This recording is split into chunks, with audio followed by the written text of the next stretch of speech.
Okay, we are live here, but we must let it breathe.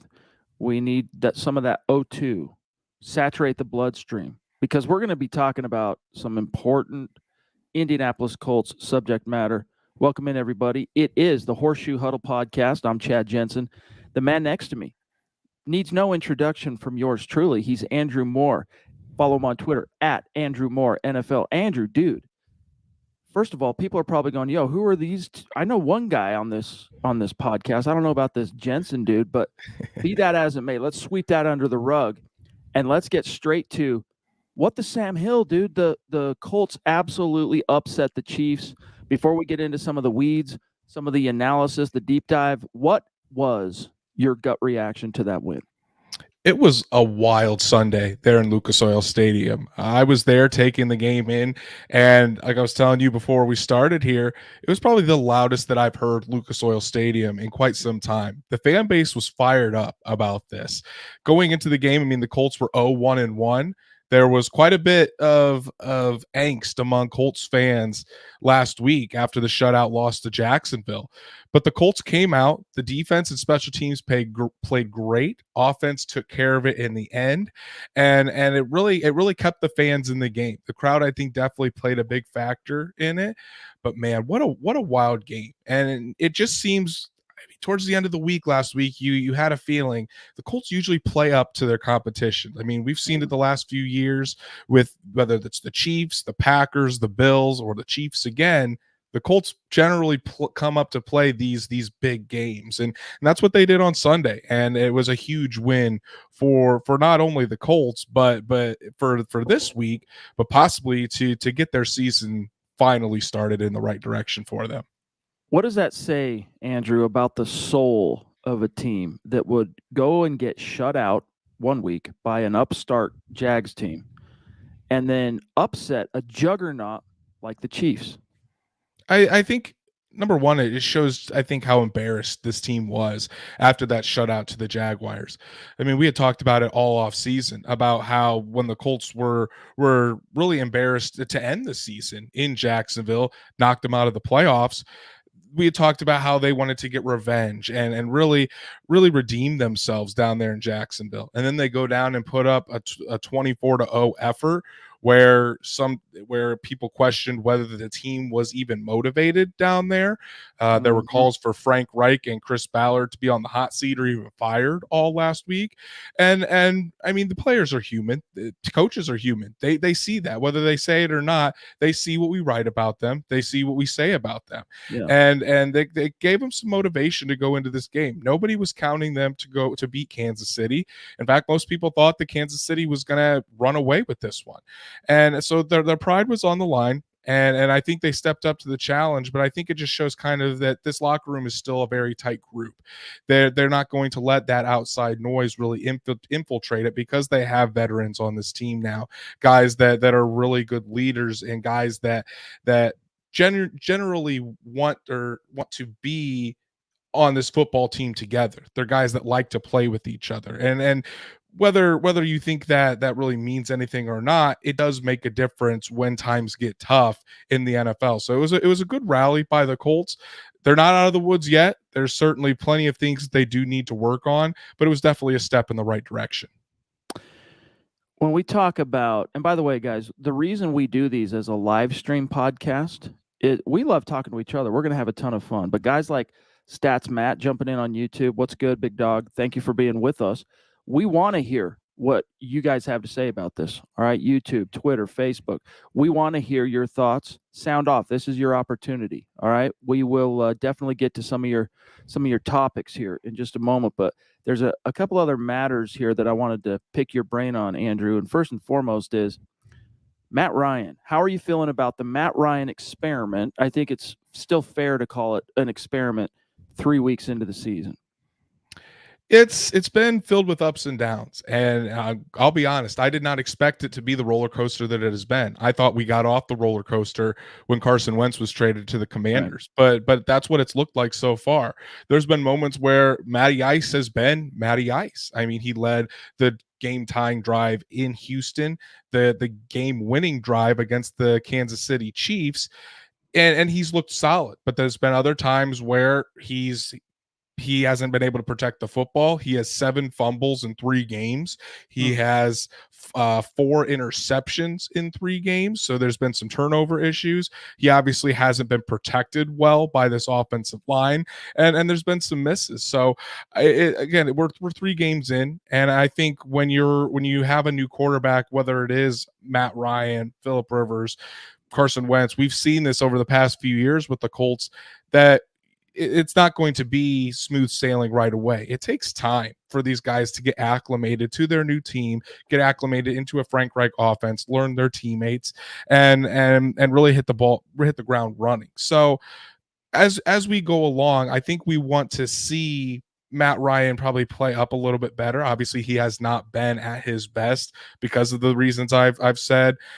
Offensive line hasn't been giving him time to throw. He's working with new and young, very young receivers because of outside of Michael Pittman Jr., you don't really have a guy that's proven it in this league. So we're waiting on these rookies and young receivers to kind of take that step, develop at a very quick rate. So but I do think that the Colts are in a very good spot leadership wise with Matt Ryan.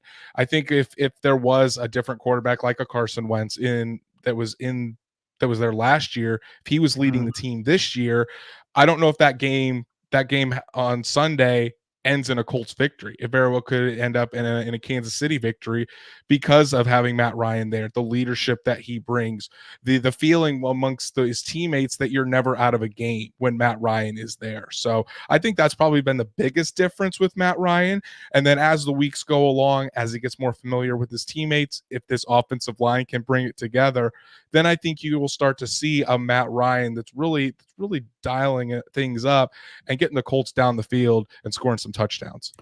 Fingers crossed on that. There is another topic on the quarterback issue I want to get to, but first I want to involve those who are in the chat listening with us right now, and we welcome each and every one of you. Appreciate you being with us. Colts Loyalist 5678. I'm seeing also a Titan troll. Hey, listen, as long as you keep it respectable, you can hang in the chat. You won't get bounced. So it's all good. Welcome. Just keep it respectful. Okay. Colts Loyalist says, LOL, Andrew, that Jacksonville game had me questioning my own eyes at training camp. What say you? I'm right there with Colts Loyalist. I mean, I was down there at training camp, roaming the sidelines at practice, and there was a different feel at training camp than the past couple years, where you felt like this team had it together. And then when they show up in Jacksonville to lay an egg like that, it starts to make you question what you thought coming into the season, what you saw there in camp, and what this Colts team can be. But again, I think it comes down to this. Every team can win on any given Sunday in the NFL. We've seen, especially this season, the amount of parity that's in the NFL. I mean, there's only 2 teams in the entire league that are 3-0 right now. And we've had more one-score games within the first 3 weeks than I think we've had in years. It's going to be a very interesting season. And I think that the teams that have the good leadership, the tight locker rooms, those are the teams that are going to be okay as we get towards the end of the season, because there's going to be a lot of ups and downs for more teams than I think we've seen in quite some time. So yes, it was one game, and you certainly don't want to discredit how bad that game was in Jacksonville. But again, it's just one game in a very long 17-game season, and it's early in the year too. It was week 2. The Colts have some momentum now after a big win in Kansas City, and we'll see what they can do this upcoming week here as Tennessee comes to town. Let's grab this comment from Stats Matt, pardon me, on YouTube. Appreciate you being with us. He says, I thought the receivers looked to be starting to turn a corner Sunday, and I also think Pittman was a bit hobbled. So what did your eyes see? I know you were there, Andrew. What do you say to Matt? Stats Matt, a loyal listener to a Colts podcast. Good to see you, bud. The receivers, we did see them start to turn the corner. We'll start out with Alec Pierce. I mean, the rookie had a very forgettable debut down there in Houston where he dropped a touchdown. He dropped another pass along the sidelines, and then he was out for the second game in Jacksonville with a concussion. Comes back and he grabs a nice ball over the middle, grabs a deep ball from from Matt Ryan on a jump ball scenario, which is one of the main reasons the Colts drafted him, was because of how athletic he is, his ability to get up and go grab the football, and then makes a crucial catch to get the Colts into the red zone on that game-winning drive. Alec Pierce, a guy out of Cincinnati that the Colts took in the second round this year, he's a fast wide receiver. He's obviously athletic. He has a background in basketball and volleyball, and he's a smart kid too. He graduated with an engineering degree in 3.5 years, so he's got a head on him. And it's just, I think that the Colts, what we're going to see throughout this year is guys like Alec Pierce, maybe a guy like Ashton Doolin. These guys coming on, and as they become more comfortable with Matt Ryan in this offense and with their quarterback, you're going to see them take more strides. And then as far as as Michael Pittman is concerned, he has been dealing with a little bit of a quad injury, and he did not look like he was 100%. But the fact that Pittman was out there, the defense did many times have a safety over the top, just and his presence out there alone allowed some other guys to get open down the field. Let's grab this from Colts loyalist. He says, if you're making the decision, even though Pryor played better Sunday, do you give Raymond a look at left tackle and plug Pryor or someone else in at right guard? Right guard's been the turnstile on this offensive line. Danny Pinter, who hasn't looked good. He really hasn't looked good this year. And I just got done watching the All-22 film from the game on Sunday, and a lot of the sacks that the Colts gave up were because of Danny Pinter either missing his assignment completely or other guys going over to help Danny Pinter and leaving a free rusher to come right into the face of Matt Ryan. I think it's not out of the realm of the possibility that we see Danny Pinter be relegated to the bench in favor of maybe moving Matt Pryor, who is typically better suited playing guard. He's at the starting left tackle position right now. Move him back inside to guard, and Bernard Raymond, the rookie third-round pick, if he continues to develop, stick him out there at left tackle. At training camp, they even had a lineup where Raymond was at left tackle, Pryor would move over to right tackle, and the right tackle, Braden Smith, would swing inside to right guard. So the Colts have some guys that they can move around if it gets to that point. Frank Reich said yesterday in his press conference that as of right now, there have been no plans or no discussions on moving guys around or any changes on the offensive line. But you would have to think that if Pinter continues to struggle as mightily as he has, that there's got to be a change there. Otherwise, we're going to continue to have these protection issues all season long. I mean, that's kind of a go-to for head coaches. Pick the unit. It can be the O-line. It can be the D-line. It can be the secondary. It can be if asked at the podium, rare about possibly making changes to the unit, even if they're like fully front of brain thinking about it and maybe even going to do it, very rarely are they going to say, yeah, we're considering doing that. Right. They just do it, right? In the NFL, I've covered the league now since 2012. And the one of the many things I've learned over those years is that you follow what they do, not what they say. So if you're trying to divine coach, you're trying to figure out and interpret coach speak, trying to interpret GM speak, for a minute there, you might be a little bit scratching your head because you got to wait to see what they do. But at the end of the day, the way they communicate the answers is through their actions. Stats Matt saying, just seeing the routes Pittman, I assume he's talking about, ran in the next gen stats. Maybe I'm wrong. Looked like he wasn't running some of the stuff over the middle and up the seam like normal, Andrew. I would agree. Pittman really has, you saw Pittman used in a different way on Sunday. And I think that was probably a couple different reasons. Number one, I would attribute it some to his health. The quad injury that he suffered, I mean, it kept him out of the game in Jacksonville. And while he didn't practice fully until Friday. So I think another week of practice, we're going to start to see Pittman back to normal. I think he still had 7 catches for 72 yards or 8 catches, somewhere around there. So he was still a vital part to the Colts passing offense.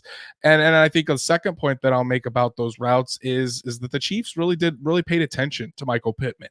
The teams are starting to catch on and they're saying, we're not going to let Jonathan Taylor or Michael Pittman beat us.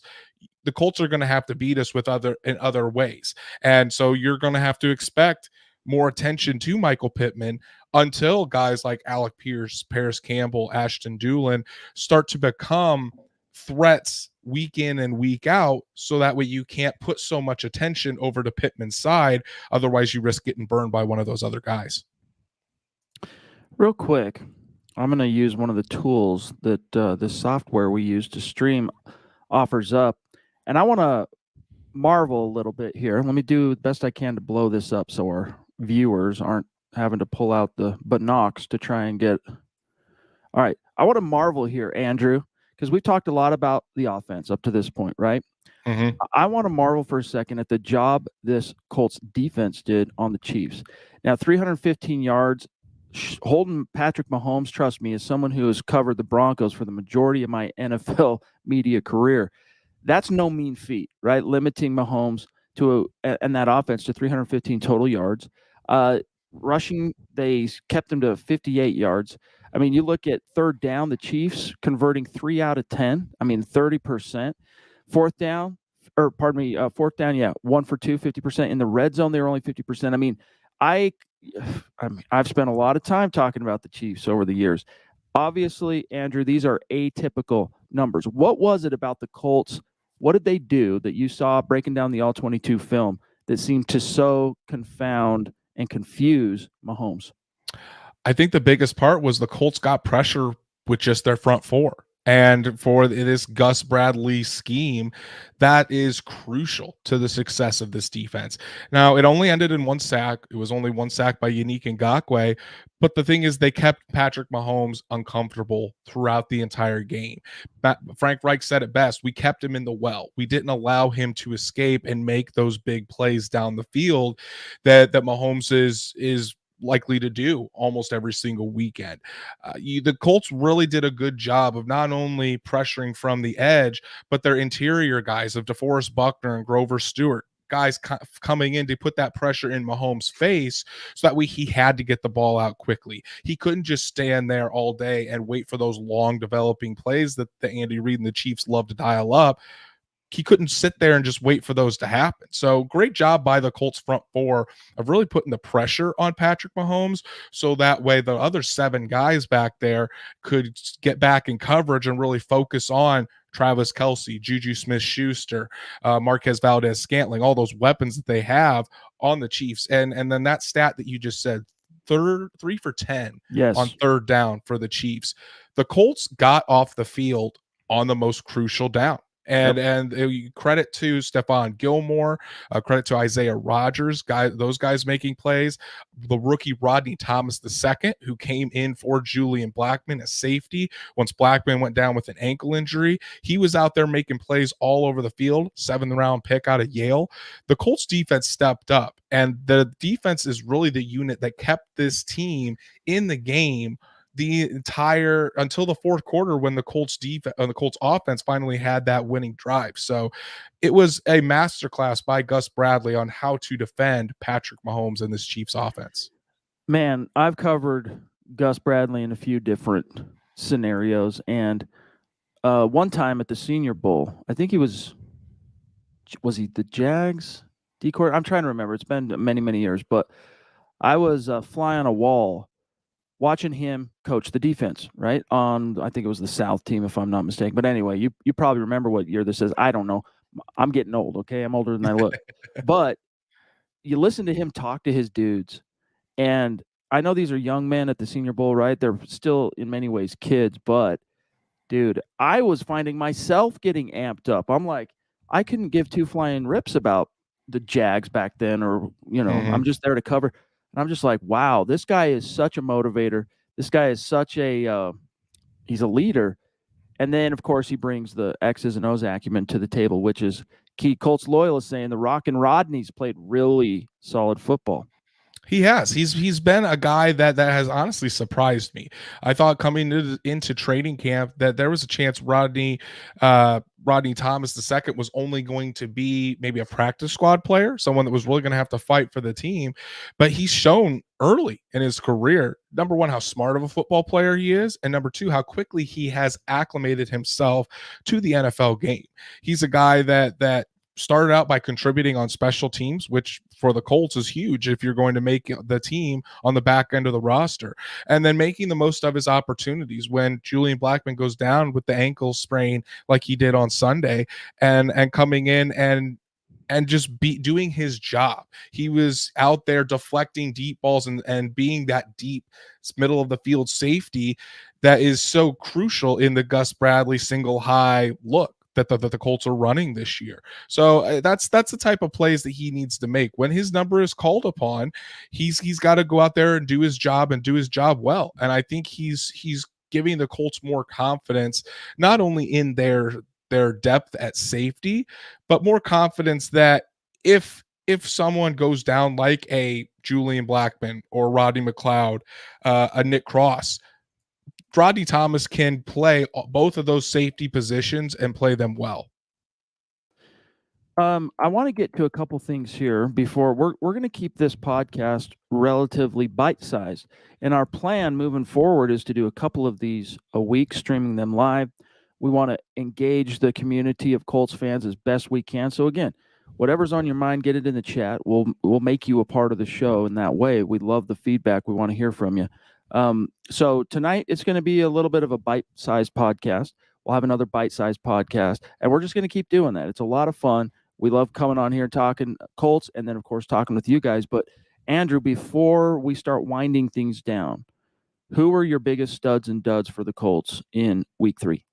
I think we'll start on the defensive side of the ball. I want to give a shout out to Grover Stewart. Grover Stewart has been an absolute monster for this team, not only in Week 3, but he's probably been the best defensive player for the Colts the entire season.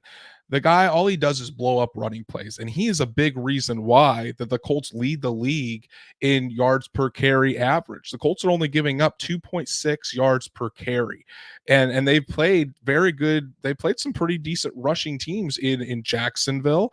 They faced a rookie running back in Dameon Pierce that can break one open. Clyde Edwards-Helaire had 7 carries on Sunday, 0 yards. Grover Stewart was definitely a guy that stood out to me. I want to go with Jelani Woods, the tight end that made his first 2 catches of his career, first 2 touchdowns of his career. So cool to see. That's exactly how I envisioned the Colts using Jelani Woods. I mean, he's 6'7", 260 pounds, and he ran a 4.6 140 at the combine. He runs like a gazelle in a moose's body, and you see him out there. He has the ability to basically put a basketball move on these cornerbacks and safeties, box a guy out in the end zone, stick his big mitts up there and get the football. Those were probably the 2 guys that stood out to me the most. I'll say a dud was Danny Pinter, the right guard, who again was a turnstile. It seemed like almost every single one of the big sacks was on Danny Pinter because he got ran over a couple times, just was not looking good. And I think his job very well could be a jeopardy if he doesn't step it up. Maybe the second dud I would say goes to I would say maybe Bobby Okereke. He did not look the best in coverage on Sunday, gave up a couple big plays to Travis Kelce, Travis Kelce, phenomenal football player. He makes great players look silly, but Okereke just did not seem like he was anywhere close to being able to hang with Kelce or the tight ends for the Chiefs on Sunday. All right. If there's only 2 buckets, Andrew, there's studs, there's duds. And every player who saw snaps on Sunday has to go in one bucket. Matt Ryan, you got to put him in one of those buckets. Where do you put him? Is he a stud or was he a dud? I think I'd put Ryan in a stud. And my film room on him comes out tomorrow morning on horseshoehuddle.com, so you guys will want to check that out. But a lot of what Ryan did on Sunday, when he had enough time to throw, was very good. And he was able to get the Colts in winning position. A lot of it is his dud plays are attributed to that offensive line. And really, I don't care what quarterback you are, you could be Patrick Mahomes, Aaron Rodgers, Tom Brady. If you don't have a good offensive line in front of you, or at least a serviceable offensive line, it's going to be hard to make plays down the field. So I would put Matt Ryan as a stud. You would still like to see him do more, but that game-winning drive on Sunday, he was pretty much flawless driving the Colts down the field in the fourth quarter. It's kind of a similar situation to what's going on in Denver with Russell Wilson being a transplant, new coaches, new NFL city, new teammates, new scheme, all that. Same with Matt Ryan. And in this case, both quarterbacks, when the chips were down, they didn't play their best, wasn't their best performance through 3 quarters, but that veteran savvy, right? That veteran metal, that's with 2 T's, right? Mm-hmm. Chips are down. This is it. We got to get the drive. We got to put a touchdown, or we got to get a score on the board. They got it done. And that's why, I was asked that same question about Russell Wilson that I just asked you about Matt Ryan earlier today. And I said, he got the drive when the chips were down. So I got to make him a stud. I say the same thing about Matt Ryan. Now, real quick, before we run out of time here, Colts loyalists saying, I can't wait to see Shaq playing after Grove has blown everything up and a lot of people getting excited about Shaq. What, how does that change things? Shaquille Leonard is he's the heart of this Colts defense, and just having him out there along the sidelines, it gets the crowd fired up. I mean, on crucial downs, the Jumbotron wasn't focused on players on the field. The Jumbotron was pointed at Shaquille Leonard on the sidelines as he was pumping up the crowd. I think that just tells you how much not only this defense misses him, but how much he means to this team. Shaquille Leonard has practiced in full for 2 straight weeks now. If he can practice in full again this week, coming back from that back surgery, the Colts and Leonard have both said that he's close. He's not there yet because the tape still shows that he's not at 100% or close to enough to 100% to play. But I think if he can go another full week of practice this week, he very well could make his debut on Sunday against the Tennessee Titans. Fingers crossed.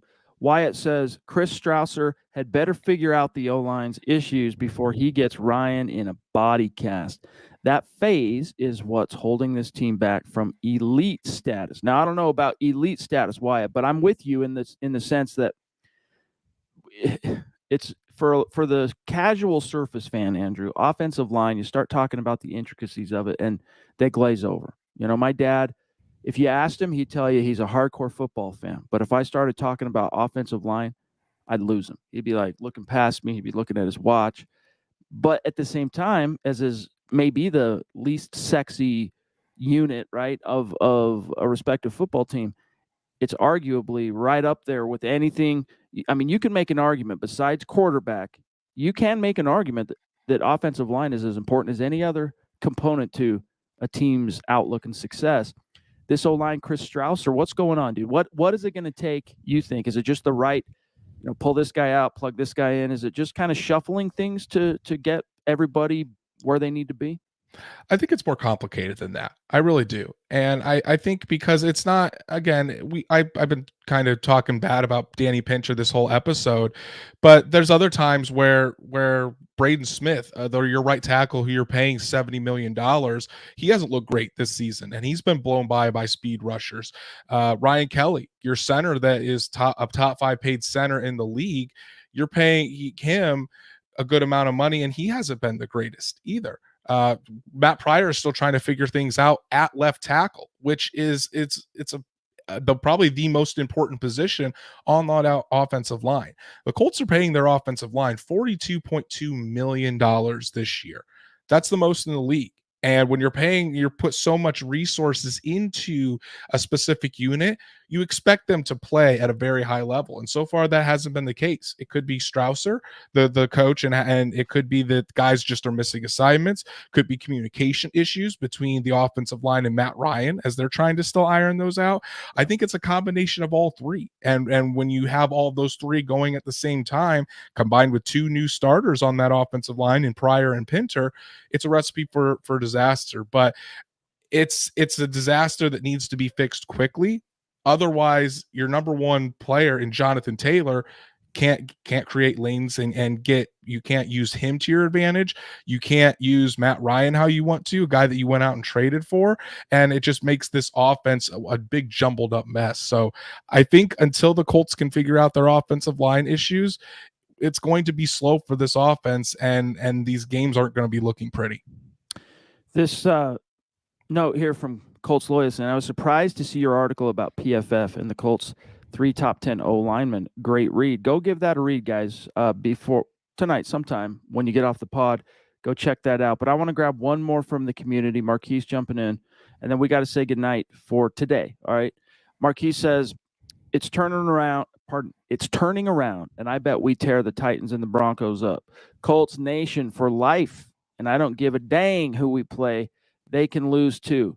Nobody except from everyone getting their what's tore up is what he's saying. Okay, don't back down. I'm trying to keep this family friendly, Marquise. You're not helping me out, big dog, but we do love that you're sounding off. We want that. We want to hear your thoughts and your takes. What say you about his outlook on Titans and Broncos? I think Marquise has kind of the attitude of a lot of Colts fans right now. A lot of Colts fans are really pumped up after seeing that win against the Kansas City Chiefs, who are a Super Bowl contender. And I think it will give this Colts team some momentum. But Matt Ryan, after the game, speaking to his teammates, he said that success isn't final, and neither is failure. So these teams, they know that it was a big win, but the NFL is a what have you done for me lately league. The Colts can't rest on this because they have a huge divisional matchup against Tennessee this weekend in Lucas Oil Stadium, and then on a short week have to travel out to Denver to play the Broncos on Thursday Night Football. So two very tough matchups upcoming for the Colts, and they need to keep their foot on the floor and really start stacking victories so they can keep the season going and stay with the division title as their goal to head into the playoffs. Yeah, it can't be like the Seahawks, who made the season opener against the Broncos their Super Bowl, right? Right. And now it's all downhill from here. This just needs to be a stepping stone, is what we hope, right, for the Colts moving forward. But listen, guys, we're out of time for tonight. Thanks for making time for the Horseshoe Huddle podcast. You're going to be seeing a lot more of the two of us on screen here, on YouTube, on Facebook, on Twitter, in the coming weeks and months. We appreciate you being with us. If you liked what we had to say, or at the very least, even if you disagreed with us, you respect the effort, like the video, share it out there, help us reach other like-minded Colts fans just like you. And make sure you're also following my part here, Andrew Moore, on Twitter, at Andrew Moore NFL. You can check in with me at Chad and Jensen. I am the publisher of horseshoehuddle.com. And that's going to do it. Andrew, had a lot of fun, dude. Looking forward to doing this as we move forward through the 22 season. Sounds good, man. It's a good start to a fun show that we've got going through the rest of the year. And again, as I said, you know what? My other podcast that I do, covering the Denver Broncos, as well. I cover a few different teams. Okay, I'm a sports weirdo that way, but we do it because we love talking with you guys as much as we like talking to each other. The co-hosts, the reason we show up day in and day out is to talk with each and every one of you, and so we want you participating in the conversation. So shout out to Wyatt, shout out to Marquise, Colts loyalist, Stats Matt. We loved you helping us create this conversation. But you all have a good night. We'll see you on later this week. I don't think we've decided for sure exactly what day later this week. We'll figure it out. You'll see more of us soon. For Andrew, I'm Chad. We'll talk to you guys soon.